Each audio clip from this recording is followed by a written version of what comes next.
Quiero, antes de comenzar el sermón, saludar a los hermanos de Estados Unidos que me han pedido, por favor, que les envíe un saludo, tanto en Ensenada, también en Baja California, en Moreno Valley, en Chicago, en el Bronx, en New York, en Nápoles, Florida, en Washington. Bueno, saludos a todos los hermanos Alex y su familia que están en Pensilvania. A todos un saludo, un abrazo desde aquí, desde España. Queremos que este tiempo de meditación en la palabra sea de bendición para todos vosotros y para todos los que estamos aquí también. Quiero invitarles a abrir la Biblia, hermanos, por Filipenses, capítulo 2. Filipenses, capítulo 2, donde vamos a leer los versículos del 19 al 24. Filipenses 2, del 19 al 24. Cuando lo tengan, por favor, nos ponemos de pie para leer la palabra del Señor.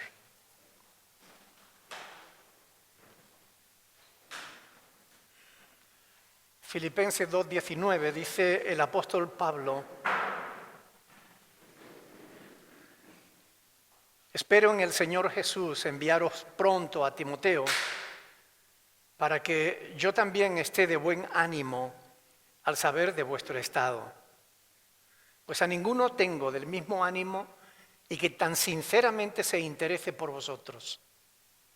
Porque todos buscan lo suyo propio, no lo que es de Cristo Jesús. Pero ya conocéis los méritos de Él, que como hijo a padre ha servido conmigo en el Evangelio. Así que a espero enviaros luego que yo vea cómo van mis asuntos. Y confío en el Señor que yo también iré pronto a vosotros. Padre del cielo, te damos gracias por tu palabra que has dejado para nuestra edificación. Quiero rogarte en el nombre de Jesús, tú bendigas este tiempo de meditación en tu palabra, toque nuestras vidas, nos hables a cada uno en particular y tú te glorifiques en cada vida, Señor, en el nombre de Jesús. Amén. Pueden sentarse, mis hermanos. Como sabemos, el apóstol Pablo estaba preso, estaba en Roma y él estaba preocupado por los hermanos de la ciudad de Filipo. Y a falta de teléfono móvil, de WhatsApp o de Skype o de Meet o cualquier otra plataforma a través de la cual podía comunicarse, pues no le quedaba más remedio que para comunicarse hacerlo enviando a alguien con noticias suyas y que le trajera también noticias de los hermanos.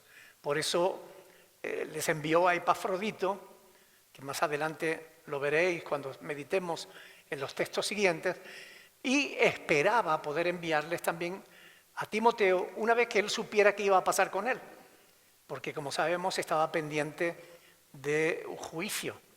Y cuando uno está, imagínense en aquella época, un cristiano a punto de ser juzgado, teniendo como emperador nada más y nada menos que al loco de Nerón, pues podía pasar cualquier cosa. Él tenía esperanza de ser libre, como parece que finalmente fue, pero también podían decretar su ejecución y él era consciente de eso. Pero bueno, sea como fuere, él tenía la esperanza de poder enviarles a Timoteo, fuera para consolarlos porque lo hubieran ejecutado o fuera para alegrarles con las noticias de que le habían puesto en libertad. Ahora, este pasaje por eso está impregnado de esperanza. Y yo quiero en esta mañana también transmitirle a ustedes esperanza. Y mire que la esperanza no se nombra en este pasaje, pero la vemos impresa en cada palabra del apóstol Pablo. La esperanza tiene que ver con la expectativa del futuro, ¿no? La expectación acerca del futuro. Ahora, la esperanza puede tener un buen fundamento o puede estar mal fundamentada, ¿no? Puede estar bien basada o mal dirigida. Cuando la esperanza está fundamentada en Dios, entonces nos provee la motivación necesaria, la que necesitamos para vivir la vida, bueno, pues con gozo aún en medio de las mayores de las dificultades. Pablo esperaba enviarles a Timoteo y él mismo esperaba poder ir a visitarlos. Yo espero que este sermón realmente pueda ser de edificación para vuestras vidas. Ese es mi deseo, es mi esperanza, lo que espero. La esperanza es necesaria en todas las áreas de la vida. No se puede vivir sin esperanza. Ahora, ¿qué esperas tú? Porque a cada paso que damos en la lectura de la palabra tenemos que meditarla. ¿Qué es lo que esperas tú? ¿Tienes esperanza? ¿En quién? ¿En qué? Las estadísticas sobre el suicidio, aunque intenten ocultarlas, demuestran realmente la importancia de la esperanza. Desgraciadamente, cada año aumenta el número de personas que se quitan la vida. Según la Organización Mundial de la Salud, cada año se suicidan alrededor de 800.000 personas en el mundo. 800.000, casi 1 millón de personas que se quita la vida voluntariamente cada año. Según el INE, el Instituto Nacional de Estadísticas de España, cada día 10 personas se suicidan. Hoy, 10 personas se quitarán la vida. Y ¿saben lo peor? Es que estos datos son del 2018. ¿Se imaginan lo que puede estar ocurriendo ahora con todo el problema este de la pandemia y demás? La gente que pierden sus trabajos, sus casas y que pierden la esperanza. No es la pandemia, no es el trabajo, no es la casa. Es la falta de esperanza lo que hace que la gente se quite la vida.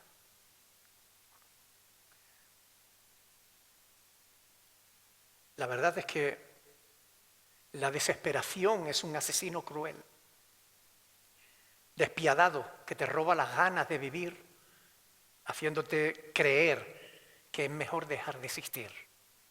Y no es verdad, es mentira. Porque cuando tú te quitas la vida, cuando te suicidas, no te desapareces. Te quitas la vida y tu cuerpo, tu vida aquí en la tierra termina, pero tu vida continúa más allá. Sencillamente lo único que haces cuando te quitas la vida es acelerar el proceso de llegar ante el juicio de Dios. Y esto es terrible, porque si llegas al juicio de Dios sin la garantía necesaria de un veredicto de inocencia, te pasarás toda una eternidad lamentándolo, atormentado, porque no te diste la oportunidad de seguir luchando, porque no te diste la oportunidad, no tuviste el valor de enfrentar los problemas y quisiste huir por el suicidio, y el suicidio al final te lleva a un problema mucho mayor del que tratabas de huir. No lo hagas. Hebreos capítulo 9, versículo 27 dice que Dios ha establecido para todos que mueran una sola vez y después el juicio. Así está establecido. Después de la muerte nos espera el juicio. Por eso es necesario ir preparado a un juicio. No se puede ir sin estar preparado. Hay que prepararse. ¿Saben? Si alguna vez te sorprendes a ti mismo pensando en quitarte la vida, por favor no lo hagas. Ponte en contacto conmigo. Ponte en contacto con el pastor Andrés. Estoy seguro de que podremos ayudarles con la ayuda del Señor. Pero no opten por la huida. No sean cobardes. Ante los problemas, busquen soluciones. No huidas. Hay quienes esperan en sí mismos, en sus propias capacidades o incluso en la capacidad de otros. Pablo esperaba en Cristo. ¿En quién esperas tú? ¿Esperas como Él en el Señor Jesús? ¿O esperas en ti mismo? ¿Dónde radica, dónde se fundamentan tus esperanzas? Si tu esperanza no está en Dios, corres peligro. Porque si tu esperanza está en ti mismo, tú sabes que no puedes confiar en ti mismo. Si tu esperanza está en otras personas, tú sabes que las personas, aunque te amen y se esfuercen, te pueden fallar. Pero Dios jamás te falla. Jamás le falló a nadie. Porque Dios es fiel. Pablo era un hombre lleno de esperanza. Estaba en una situación complicadísima, enfrentando la muerte cara a cara. Y aún así, él seguía teniendo esperanza. Esperanza de ver a los hermanos. De que Dios le siguiera dando la oportunidad de seguir en la obra. Pero su esperanza estaba bien fundamentada en la palabra de Dios. En la fe que lo mantenía vivo. Un poco más adelante, en Filipenses capítulo 3, versículos del 20 al 21. Léanlo conmigo, hermanos. Ahí en 20-21, Filipenses 3, del 20 al 21, dice: mas nuestra ciudadanía está en los cielos, de donde también esperamos al Salvador, al Señor Jesucristo, el cual transformará el cuerpo de la humillación nuestra, para que sea semejante al cuerpo de la gloria suya, por el poder con el cual puede también sujetar a sí mismo todas las cosas. ¿Notan cómo Pablo en casi todas sus epístolas habla de esperanza? Él tenía fe, era un hombre de fe, era un hombre de esperanza. Era un hombre que sabía en quién había creído. Por eso él decía: mi ciudadanía está en los cielos, chicos, de donde también espero al Salvador. Tanto su carta como la visita de Timoteo, con toda seguridad animarían a los hermanos de Filipo. Pero el apóstol también quería sentirse alentado con las buenas noticias que le trajeran de allí, de los hermanos. Por eso dice el versículo 19,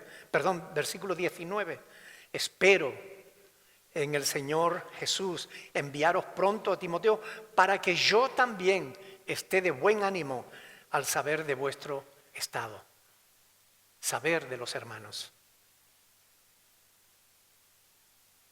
saber que estaban bien, permaneciendo firmes en el Señor, sin desmayar en la fe. Eso ponía al apóstol de buen ánimo. Esto nos habla de la importancia del ánimo, del buen ánimo en la vida cristiana, en la obra de Dios, pero también de la preocupación del apóstol por los filipenses. Versículo 20 dice: pues a ninguno tengo del mismo ánimo que tan sinceramente se interese por vosotros. En este texto está hablando de Timoteo y de su disposición. A nadie tengo del mismo ánimo, a ninguno tengo del mismo ánimo, de la misma disposición. Timoteo era un joven, pero era un joven entregado, consagrado, un hombre que se preocupaba por la iglesia. Joven sí, pero no neófito, porque desde la niñez había estudiado las Sagradas Escrituras. Había sido enseñado desde niño por su abuela y por su madre, que eran cristianas también.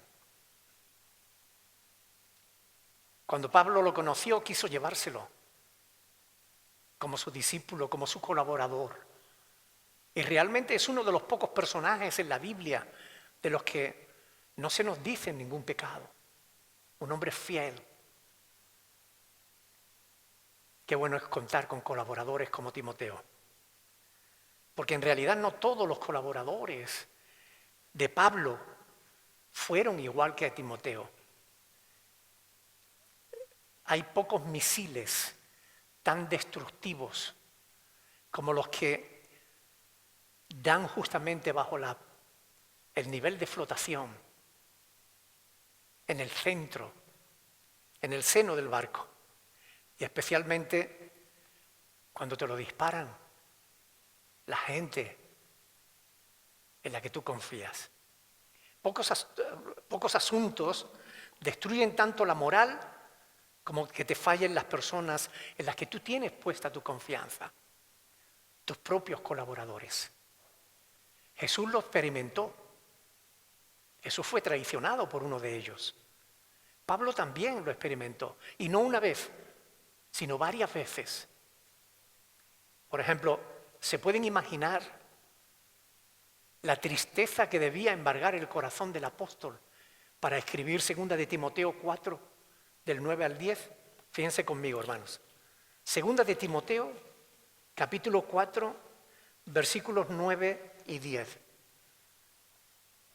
2 de Timoteo 4, del 9 al 10. Dice, procura venir pronto a verme, porque Demas me ha desamparado, amando este mundo, y se ha ido a Tesalónica. Demas era un colaborador del apóstol Pablo, alguien a quien él escogió para enseñarle, para prepararlo para la obra del ministerio, alguien a quien le dedicó muchas horas de trabajo, mucha confianza, y que finalmente le abandonó amando más al mundo. Terrible, ¿no? También el apóstol Juan pasó por esa experiencia. Cuando habla en 3 de Juan, versículo 9, de Diótrefes, alguien en el que él pensaba que podía continuar su labor en la iglesia, pero que resultó ser un egocéntrico al que le gustaba tener el primer lugar. Y en vez de edificar, justamente hacía lo contrario. Pero gracias a Dios tenemos buenos ejemplos como el de Timoteo. Uno de esos buenos ejemplos, su buena disposición para con la obra de Dios, lo demuestra. Versículo 21, Filipenses 2:21. Porque todos buscan lo suyo propio, no lo que es de Jesús. Yo soy consciente de que el llamado al servicio no es para todo el mundo. Es más, es un llamado a nadar contracorriente, ya que hoy en día todos buscan lo suyo, dice Pablo. Y con esta triste frase no se refiere a todos sus colaboradores, sino solamente a aquellos que estaban en Roma, donde estaba él, y con los que podía contar para poder enviarlo a Filipo.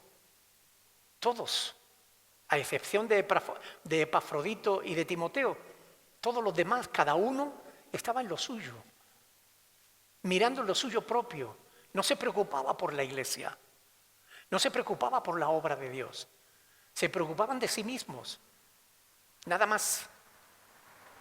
De todos modos, es que no es fácil encontrar buenos Timoteos, no es fácil. Gente que estén dispuesta a interesarse por el bien de los demás, que estén dispuestos al servicio, y mucho menos hoy en día. No es fácil. La mayoría en esta época de egoísmos prefiere ser servido que servidor. La mayoría hoy en día, como digo, está en lo suyo, mostrando egoísmo o simplemente pereza.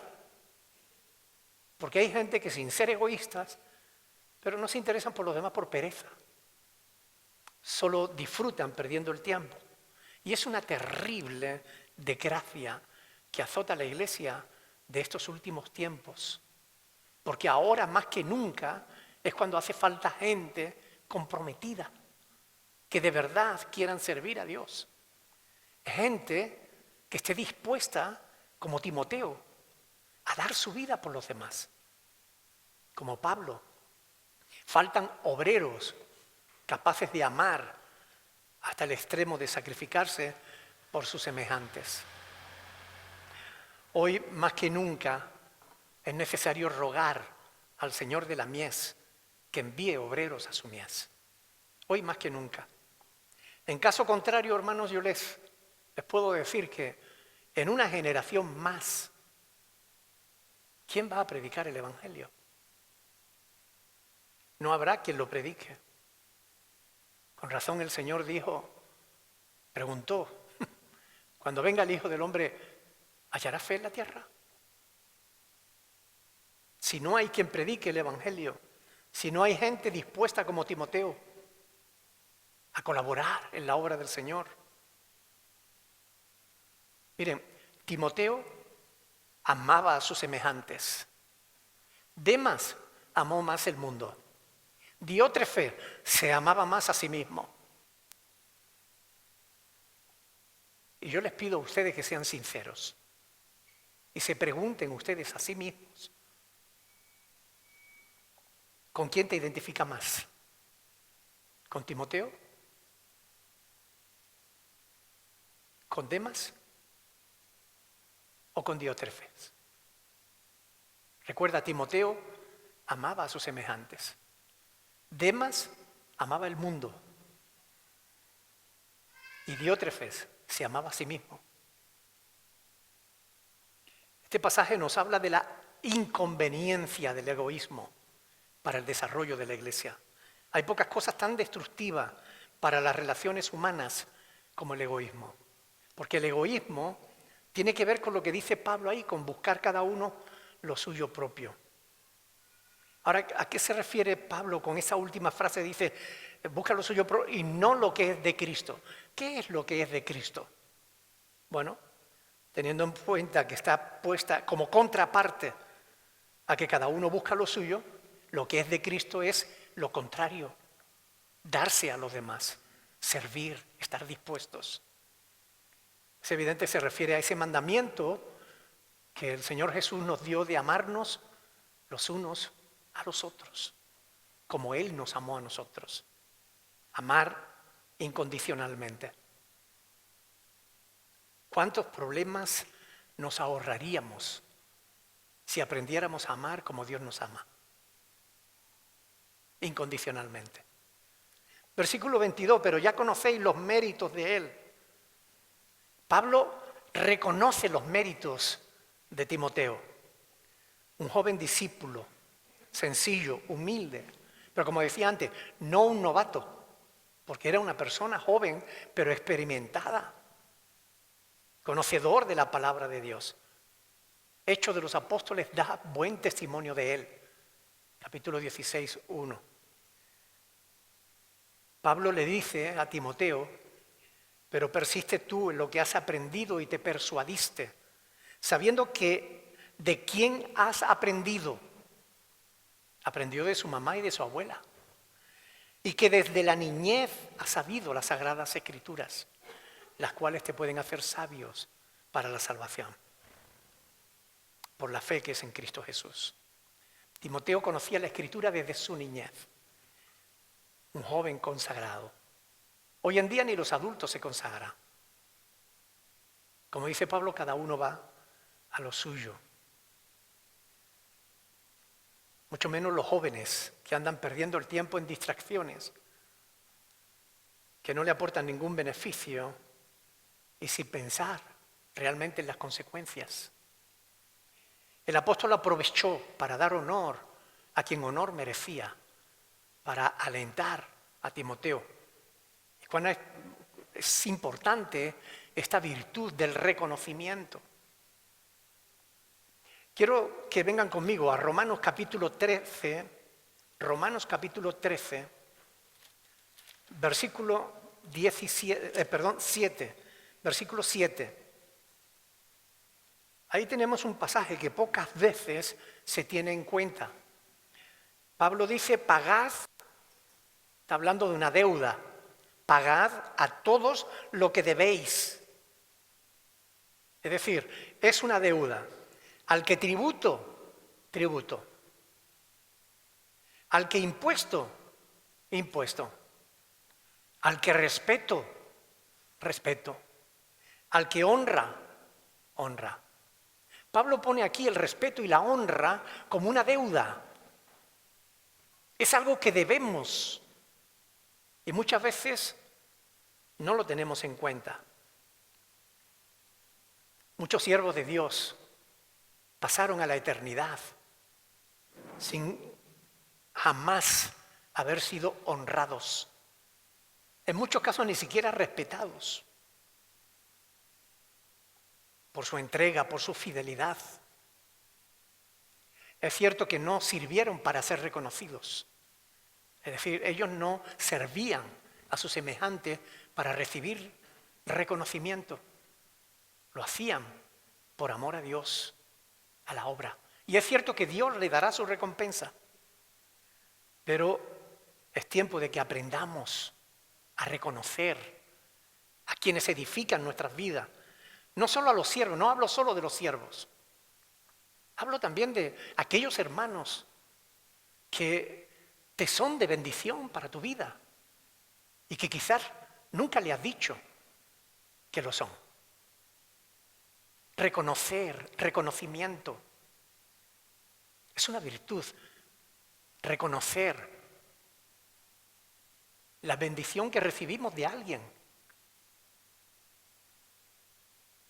Pero es también una deuda. Reconocer sus méritos hará que se estimulen y sean un ejemplo para los que vienen detrás. Saben, el mundo reconoce a los ganadores en los deportes. Las empresas premian el esfuerzo y el trabajo de sus empleados. Los gobiernos rinden honor a sus héroes, a los ciudadanos que sobresalen en alguna área. Pero en la obra del Señor muy pocos practicamos eso. Sean sinceros, ¿podrían decirme una persona que haya sido de bendición para tu vida?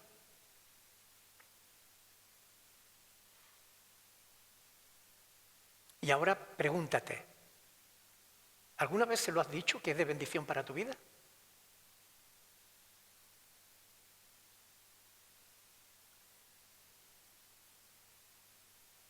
No cuesta tanto.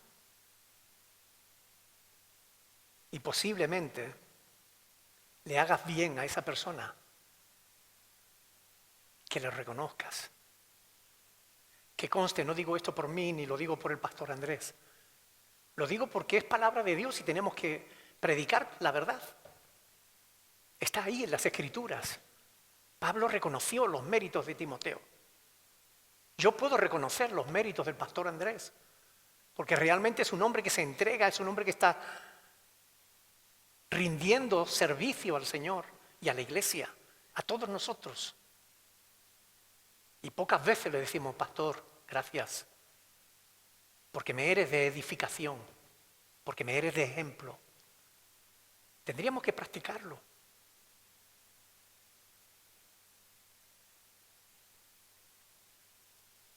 Y no cuesta tanto. Es decir, Marlene, ya muchos años en el Señor y has pasado por muchas pruebas y dificultades, pero aquí estás, gracias a Dios. Y tu fe estimula a otros. Y lo podemos decir de todos y cada uno de nosotros. Alentarnos los unos a los otros. Al que respeto, respeto. Al que honra, honra. Pagad a todo lo que debáis. Y no solamente Pablo reconoce los méritos, sino también la sinceridad de Timoteo. La sinceridad del joven. Porque en el servicio la sinceridad es fundamental. Porque tú y yo sabemos que hay muchos que sirven y no son sinceros. Lo hacen buscando lo suyo propio, sacando algún beneficio personal. Y esa actitud desmerita totalmente cualquier obra que realicen.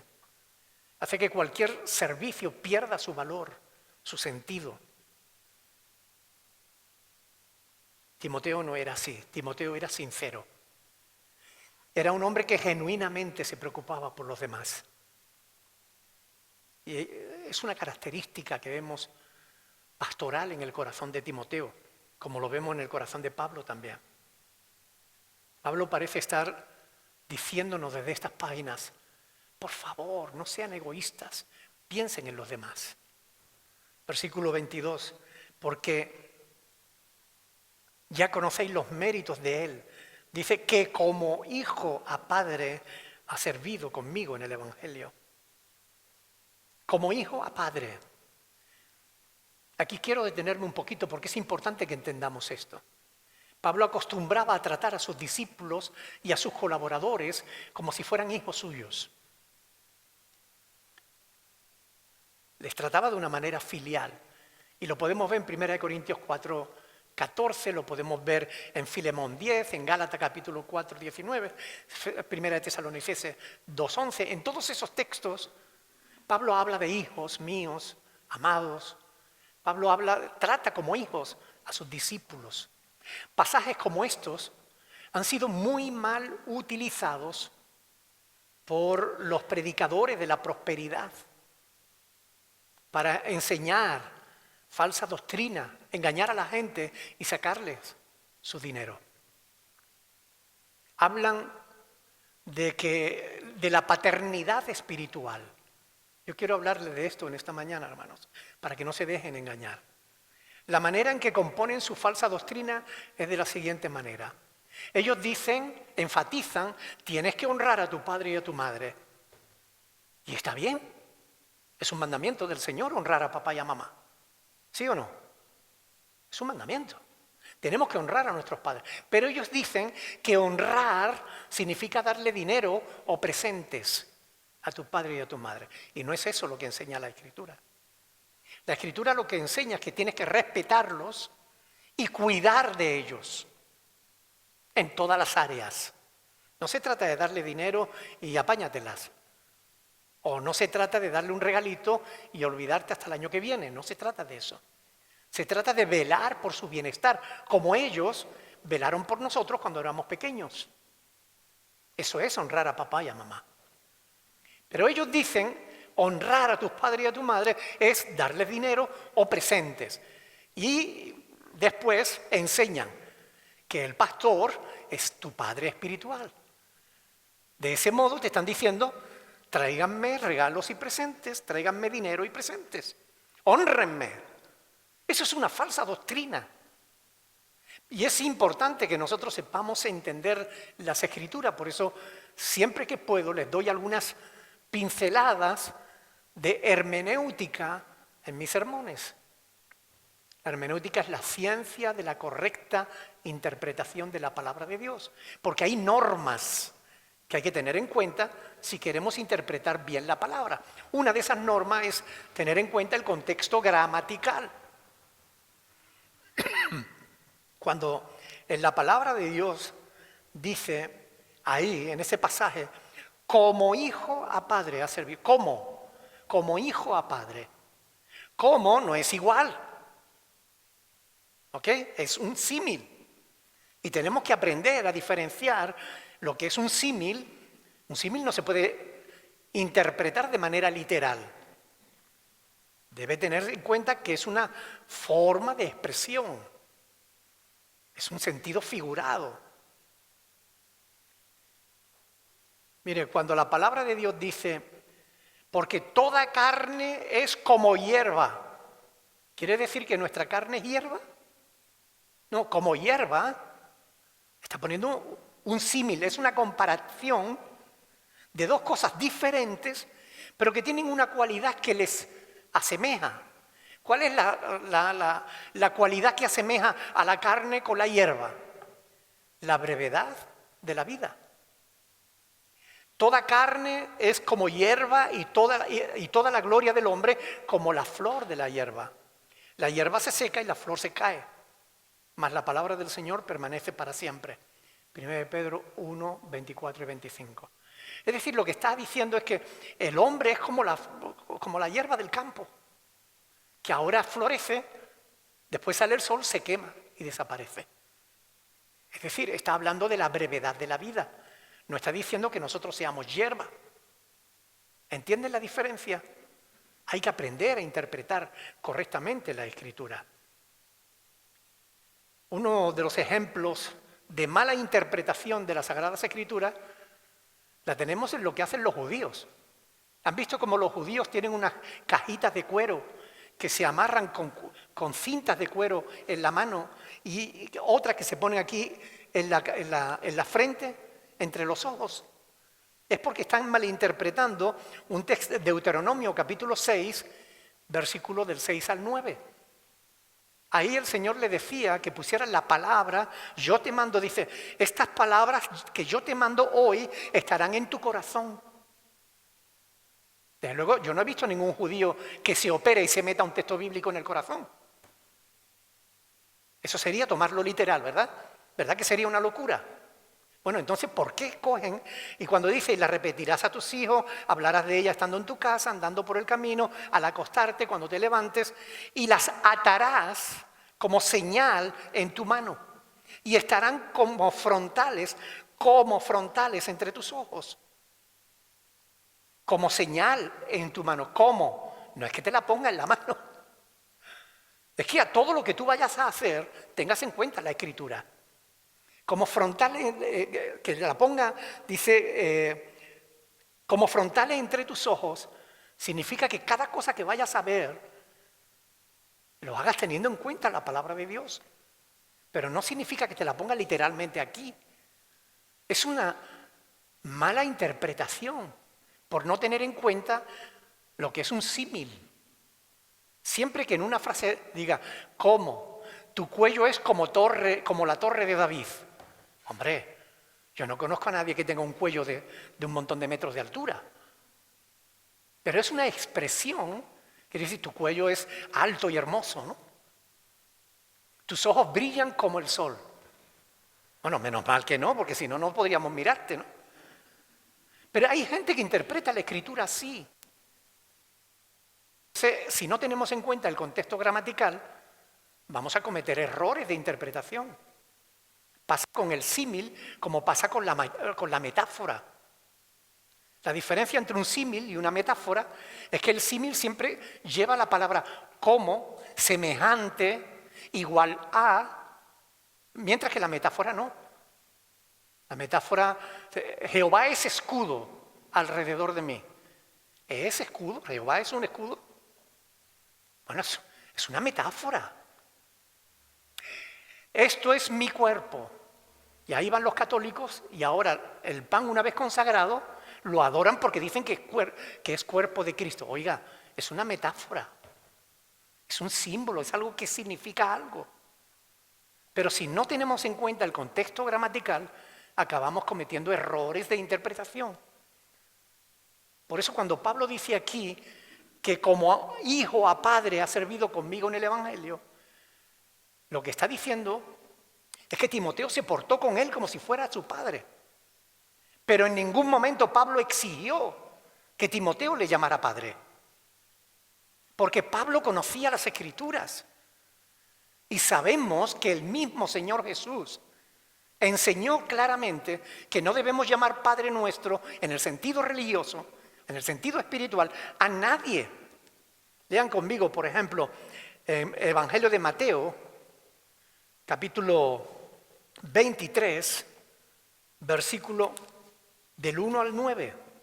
Escuchen bien. Mateo, capítulo 23, versículo del 1 al 9. Entonces habló Jesús a la gente y a sus discípulos diciendo, en la cátedra de Moisés se sientan los escribas y los fariseos. Así que todo lo que os digan que guardéis, guardadlo y hacedlo. Mas no hagáis conforme a sus obras, porque ellos dicen y no hacen. Porque atan cargas pesadas y difíciles de llevar y las ponen sobre los hombros de los hombres, pero ellos ni con un dedo quieren moverlas. Antes Hacen todas sus obras para ser vistos de los hombres. Pues ensanchan sus filacterias y extienden los flecos de sus mantos. Las filacterias eran esas correas que ellos se ponían, las ensanchan para que se vean, ¿no? Y extienden los flecos de sus mantos y aman los primeros asientos en las cenas y las primeras sillas en la sinagoga y las salutaciones en las plazas, y que los hombres los llamen rabí, porque vosotros no queréis que os llamen, pero vosotros no queráis que os llamen rabí, porque uno es vuestro maestro. Rabí significa maestro, pero dice, no queráis que os llamen rabí, porque uno es vuestro maestro, el Cristo, y todos vosotros sois hermanos. Y no llaméis Padre vuestro a nadie en la tierra, porque uno es vuestro Padre, el que está en los cielos. No se refiere a que no llames Padre a tu Padre que te engendró. A ese sí le puede llamar Padre. Se refiere en el sentido religioso, en el sentido espiritual. No tienes que llamar Padre a nadie. ¿Ustedes creen que leyendo estas palabras hay algún tipo de base? Por más textos que encontremos donde Pablo dice, yo os engendré a vosotros. Pero está hablando en el sentido metafórico. Pero jamás Pablo exigió que se le llamara Padre. Ni mucho menos exigió que le hicieran regalos. Eso no es de Dios. Eso es una falsa doctrina, es una herejía. Y hay que huir de la gente que enseñan mal. Una cosa es que Pablo reconozca que Timoteo le sirvió como si fuera un hijo, y otra muy distinta, que Pablo estuviera exigiendo a Timoteo que le llamara padre. No tiene nada que ver lo uno con lo otro. Versículo 23, Filipenses 2:23. Así que a este espero enviaros luego que yo vea cómo van mis asuntos. Bueno, como decía, ustedes ya saben que Pablo estaba preso a la espera del juicio, esperando su veredicto, pero es admirable que estando en esa situación, él estuviera más preocupado por los hermanos que por su propia situación, ¿no?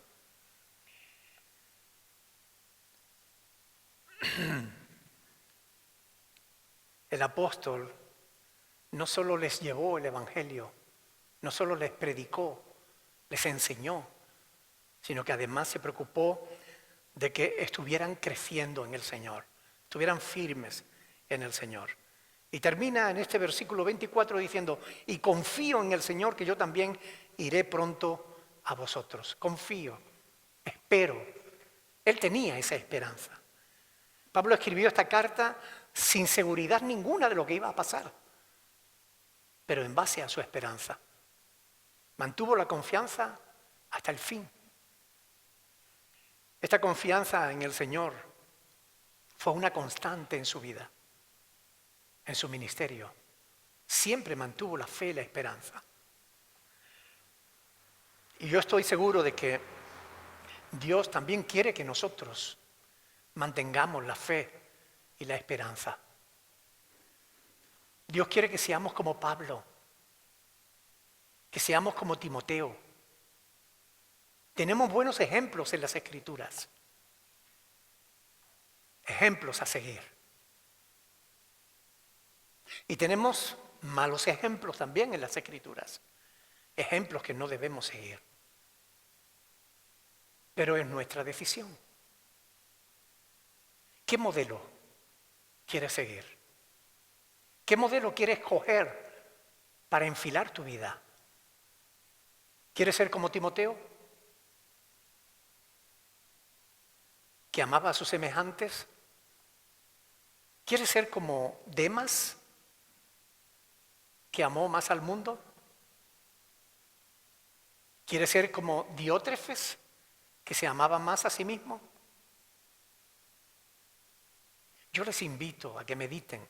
Miren, les invito a que hagan un trabajo. Les voy a dar una tarea. Cuando tengan un rato libre, cojan la Biblia. Si tienen una concordancia, busquen el nombre de Timoteo. Si no tienen concordancia y tienen la Biblia digital, ya sea en el móvil o en la tableta, pongan en el buscador la palabra Timoteo y lean todos los textos que hablan de Timoteo. Es una tarea sencilla, pero yo les aseguro que va a ser estimulante, porque Timoteo realmente es un buen ejemplo a seguir. Yo creo que les puede animar. Tenemos un ejemplo ahí, Timoteo. Meditemos en esto, porque estas cosas están escritas para nuestra enseñanza, para que sepamos cuál es la voluntad de Dios para nuestras vidas. La voluntad de Dios no es que nos vayamos al mundo amando más al mundo. La voluntad de Dios no es que nos amemos más a nosotros mismos. La voluntad de Dios es que nos amemos los unos a los otros, como Timoteo, como Pablo. Amén. Y si ves que alguien te edifica, que alguien te sirve de ejemplo, que alguien te anima, reconócelo, díselo, no cuesta tanto. Y a esa persona la puedes animar. Y puede que ese estímulo le ayude a seguir adelante. Porque todos necesitamos estímulos. Todos necesitamos entender que somos útiles para otros. Hermanos, oremos al Señor. Pongámonos de pie y pidámosle al Señor que nos ayude a entender su palabra.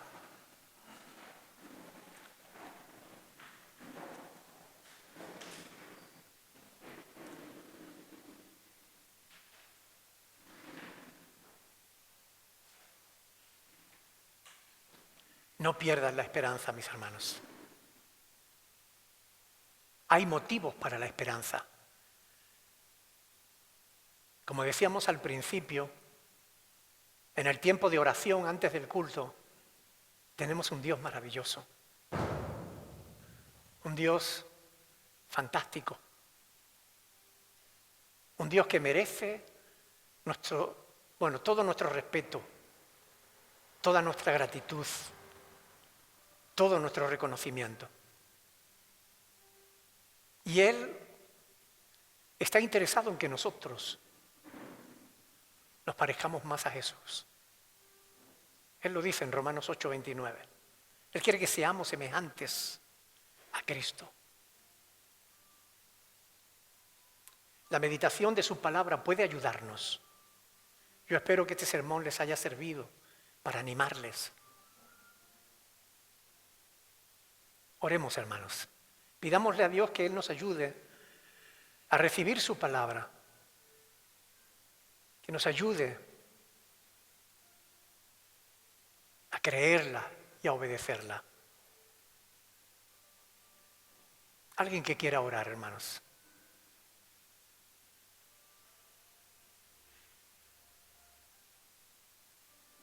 Bendito sea tu nombre, Señor.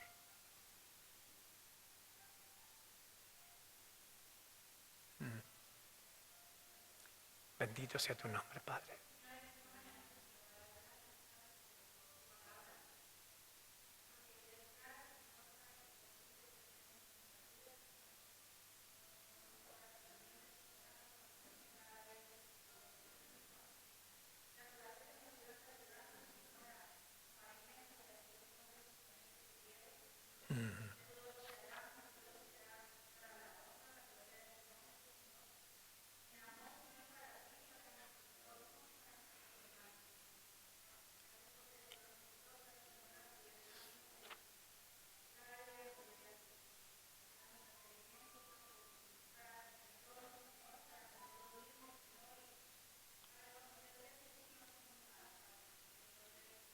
Amén. Aleluya. Aleluya. Bendito sea, Señor. Gloria a tu nombre, Jesús.